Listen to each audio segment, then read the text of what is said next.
O quê? Você tem uma dúvida sobre automóvel que ninguém consegue responder? Manda para cá, porque Boris responde.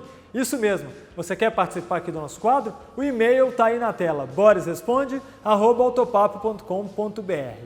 Já são mais de 30 Boris Responde, todos eles estão no link aqui em cima. Já são mais de 300 perguntas respondidas. Às vezes a sua dúvida já está até já esclarecida. Vou te fazer alguns convites. Primeiro, para acessar as nossas redes sociais, Facebook e Instagram, estão aí na tela. Te convidar também, se você já está aqui no YouTube, a se inscrever no canal e acionar o sininho para receber a notificação de novos conteúdos. E se você já conhece o nosso quadro aqui, quiser deixar seu like, é muito bacana e importante para nós. Sem mais enrolações, vou acelerar aqui, Boris, com a pergunta do Antônio Machado. Ele quer saber sobre step temporário. Ele conta aqui que em outros episódios do Boris Responde, você falou que esse tipo de step, o step temporário, ele é feito para rodar até 80 km a 80 km por hora no máximo. Mas ele tem uma dúvida, se tiver que usar várias vezes, ele tem que ir anotando a quilometragem para saber quanto tempo ainda resta nesse step temporário? E aí, pessoal? Em primeiro lugar, muito obrigado por vocês estarem prestigiando o nosso autopapo.com.br no portal e no Facebook, Instagram, YouTube. A turma do YouTube, por favor, não deixem de assinar e acionar o sininho. Muito obrigado. Obrigado também para o Felipe Boutros, meu copiloto. Obrigado ao Charlinho, meu operador de vídeo. E vamos começar respondendo o Antônio, que tem uma pergunta muito pertinente. Quer saber, Antônio, a sua dúvida é minha também. É a respeito desses pneus provisórios, pneu de step, de emergência, mais fininho. E a recomendação é para não passar de 80 por hora e nem rodar mais que 80 km. Não passar de 80 por hora a gente entende, é um pneu quebra-galho. Você não vai andar a 150, 120, 130 com esse pneu. Aliás, eu falei 150, ó, isso é ilegal, esquece, viu? No máximo 110, viu? Mas olha, não dá para andar em velocidades superiores a 80 por hora. Tudo bem, mas e a recomendação de que você só pode andar 80 quilômetros? E aí você tem que tirar e voltar o pneu original do carro. A sua pergunta é, tá bom, se eu rodei 75 quilômetros, da próxima vez eu só posso rodar mais 5? Claro que não. Eu consultei as fábricas de pneus, que eu também tenho essa dúvida, e elas foram evasivas. Não me deram uma resposta objetiva. Então, quer saber? Eu usaria esse pneu step provisório até 80 km de uma vez, depois da segunda vez, se furar ou precisar. Eu acho que tem que usar até chegar no limite mínimo dos sulcos, no tal do TWI. Eu faço assim, você decida, tá? Ainda falando sobre pneus, o Luiz Ameduri quer saber, Boris, ele conta aqui que foi comprar pneu e não encontrou da mesma marca, o pneu 175/7014. O vendedor disse para ele que o carro iria puxar, que ele deveria trocar os dois, colocar os dois da mesma marca. O vendedor está correto ou isso é papo furado para ganhar mais dinheiro? Ô Luiz, o que você fez, eu também acho que não é recomendável.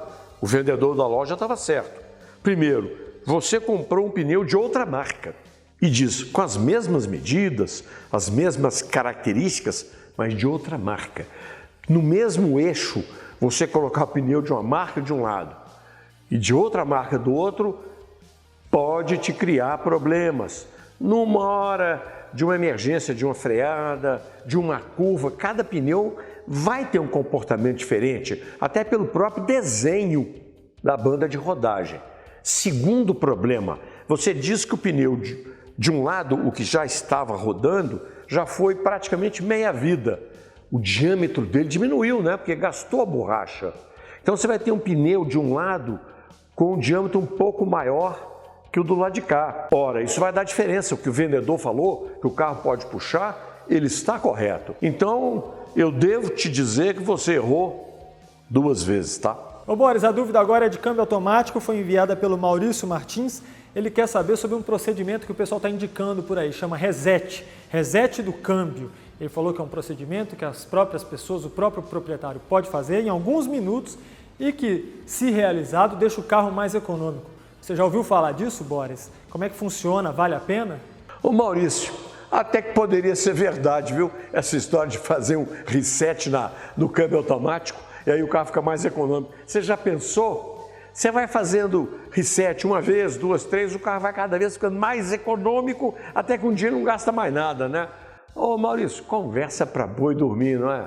O Vitor Augusto conta que viu um episódio anterior do Boris Responde que foi dito que pode ser mais interessante aditivar a gasolina comum do que comprar aditivada, porque dessa forma você sabe exatamente o aditivo que você colocou no tanque.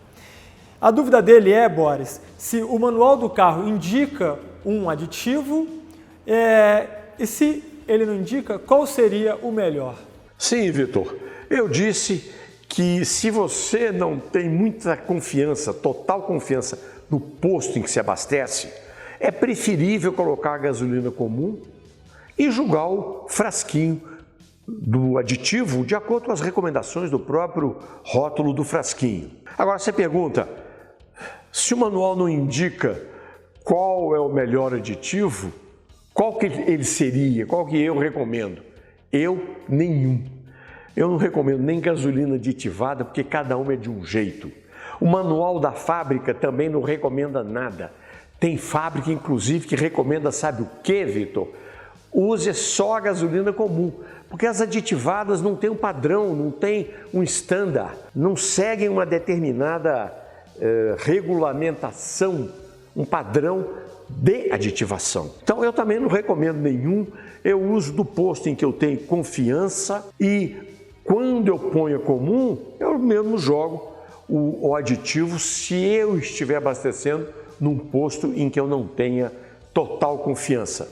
Quanto ao aditivo, compra de uma marca tradicional, de uma marca conhecida, se possível mundialmente, tem várias por aí, no posto vende, na concessionária, na loja de peças, que você vai estar aditivando legal sua gasolina. Ainda sobre gasolina, o Alan de Moraes Alves, ele relembra aqui que alguns carros no Brasil são movidos apenas a gasolina. Ele também relembra que a nossa gasolina tem uma porcentagem de etanol. Ele quer saber se isso danifica esses veículos. Ô Alan, nenhum problema para o carro projetado para queimar só gasolina, como por exemplo, quase todos importados aqui no Brasil, usarem a nossa gasolina que tem 25% ou 27% de etanol. Esses motores funcionam perfeitamente com esse percentual de etanol. Na verdade, a maioria dos carros que roda por aqui já foi projetada para receber 10% de etanol. Nos Estados Unidos tem o que eles chamam de gasohol, gasolina com álcool. Então, se o carro aceita 10%, ele aceita também 25%, 27%, sem prejudicar nada no motor, nem no sistema de alimentação. Ô Boris, o Rafael Nicida conta que tem um tio palpiteiro aqui sobre automóvel e que deu a seguinte dica para ele. Liga o ar-condicionado no máximo, quando estiver bem gelado o interior ou o habitáculo, você desliga o ar. Aí quando esquentar de novo, você religa o ar-condicionado na temperatura bem baixa. Fazendo esse liga-desliga, você vai economizar combustível de acordo com o tio palpiteiro dele. Ele quer saber se haveria de fato uma economia de combustível em relação a deixar o ar-condicionado constantemente ligado. Isso é real? Essa teoria do tio palpiteiro funciona? Ô Rafael, esse seu tio não está completamente errado não, ele só está um pouco defasado, porque até alguns anos atrás, o ar-condicionado era colocado na regulagem de 22 graus.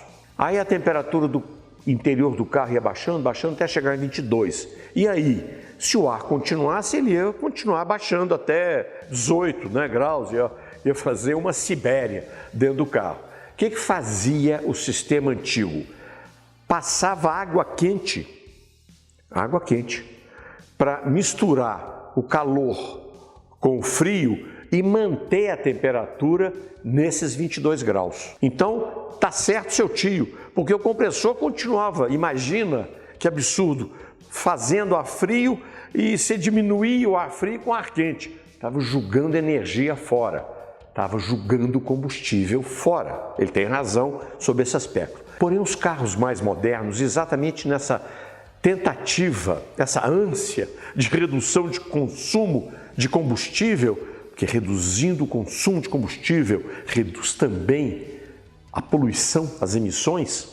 Então, o que fazem os motores, os carros mais modernos? O ar-condicionado tem um compressor, ele que esfria o ar, vamos dizer assim, comprimindo e descomprimindo o gás. Quando a temperatura chega nos, digamos, 22 graus, o que faz o compressor? Ele reduz a sua capacidade, ele trabalha menos.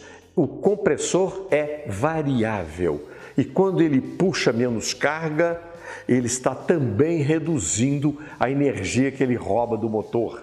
Então, antigamente, ligar e desligar reduzia mesmo o consumo de combustível. Hoje, o próprio compressor do ar-condicionado já se encarrega de manter a temperatura sem passar água quente, sem jogar combustível fora.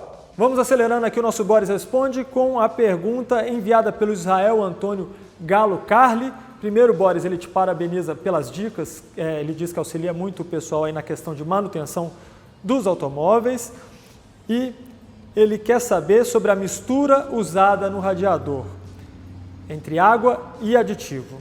Ele questiona aqui, se os aditivos são anti-ferrugem, há mesmo a necessidade de se evitar a água de torneira e usar a água desmineralizada no lugar? Ô Israel, vamos por partes. Quando você pergunta se pode usar a desmineralizada em vez da água de torneira no sistema de arrefecimento, na minha opinião, você não deve usar nem a água de torneira e nem a desmineralizada. Compra o líquido que já vem no frasco prontinho para você jogar, já na medida certa, com o aditivo certo. Quando você fala anti-ferrugem, outro dia eu fui falar aqui que o aditivo já é também anti-ferrugem e eu levei uma série de broncas aí dos nossos ouvintes, hein? Olha, não é o etileno glicol responsável por proteger de ferrugem, é um outro aditivozinho que se coloca em pequena proporção.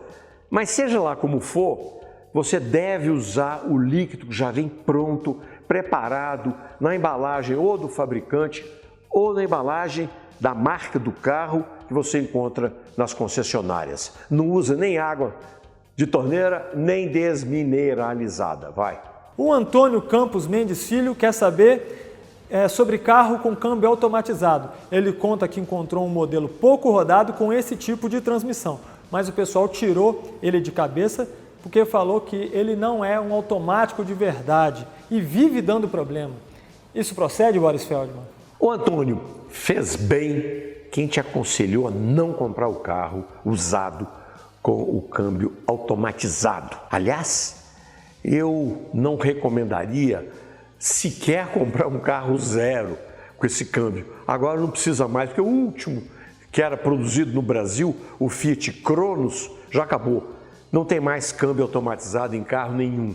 Agora, quando se fala automatizado, é preciso tomar cuidado.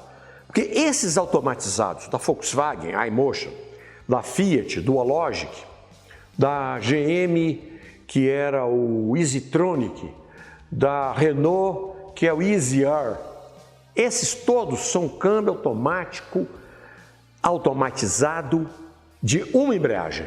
Na verdade é um câmbio manual, só os comandos é que são computadorizados, mas é uma embreagem e um câmbio manual. Quando se fala em automatizado, existe também o automatizado de duas embreagens. Esse pode ser ótimo, exceto o da Ford, o tal Power Shift deu com os burros na água. Mas tem automatizado da Volkswagen, o chamado DSG nos carros Volkswagen. Esse de dupla embreagem é considerado o estado da arte do câmbio automático. Inclusive esse DSG na Volkswagen tem também na Audi, na Porsche com outro nome, o mesmo câmbio. Tem mais.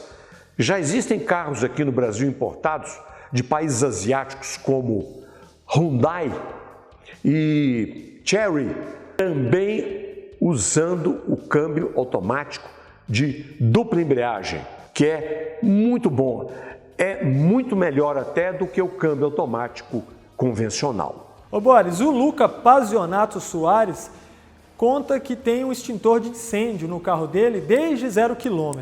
Ele só não fala quanto tempo já tem. E ele falou que aconselharam ele a verificar as condições, porque se não tiver dentro das especificações mínimas de funcionamento, ele pode ser multado. É isso mesmo?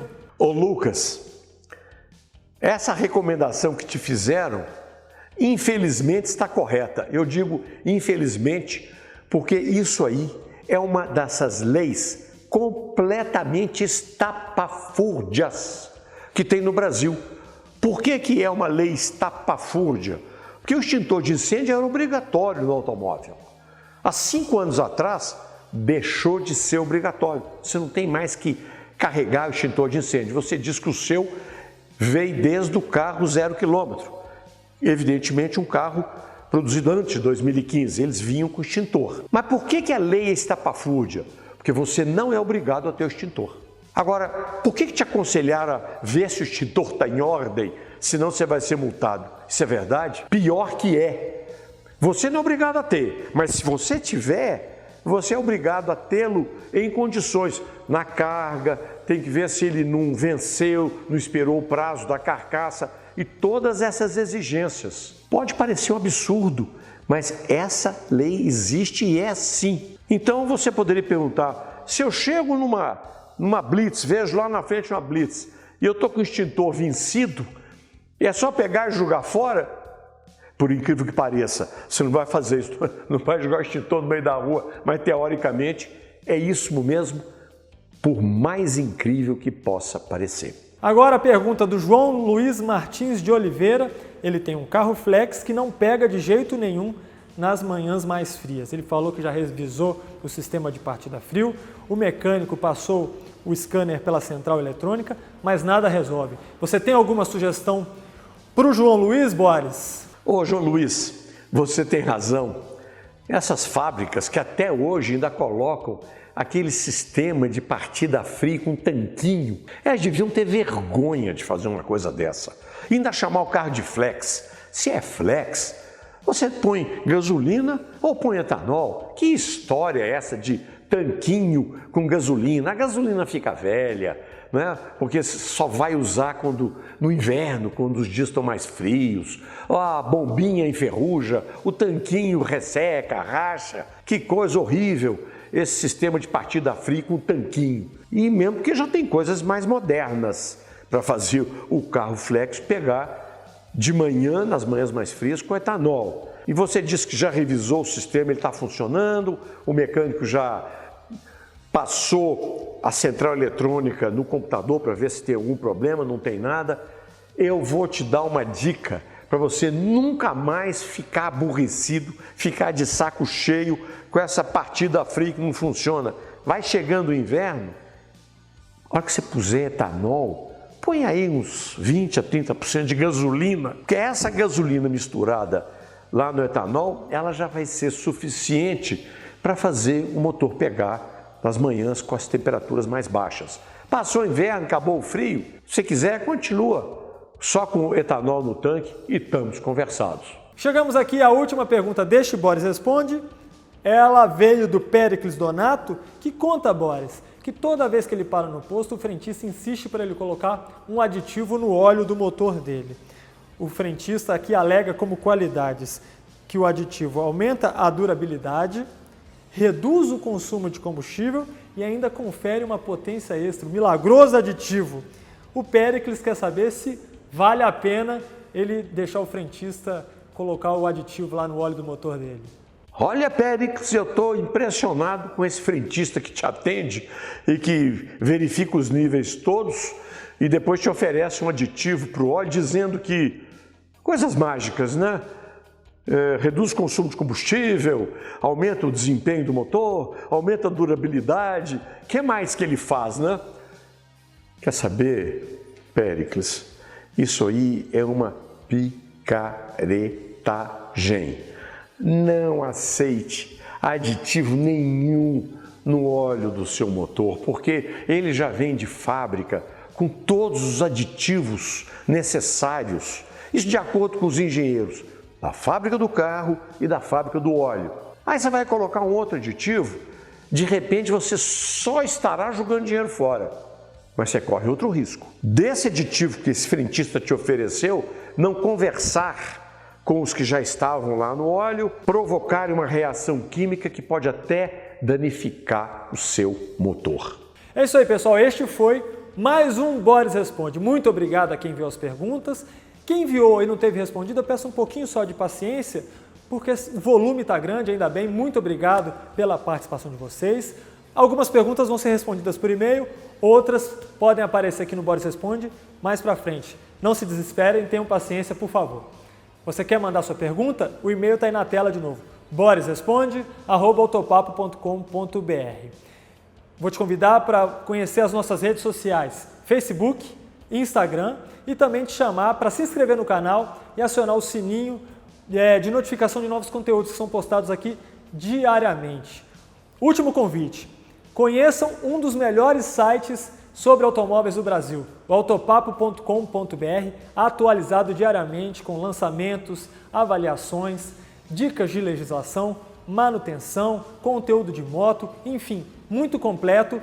Vão lá, autopapo.com.br. Beleza, pessoal? Muito obrigado, até a próxima. Eu faço minhas as palavras do meu copiloto, Felipe Boutros, e agradeço também a todos vocês que estiveram com a gente hoje, e na próxima semana vamos voltar no portal, no Facebook, no Instagram, no YouTube, onde não se esqueçam de assinar e cutucar o sininho. Dá um like aí para nós, vai? Muito obrigado, continue mandando suas perguntas que a gente continua tentando respondê-las. Até lá!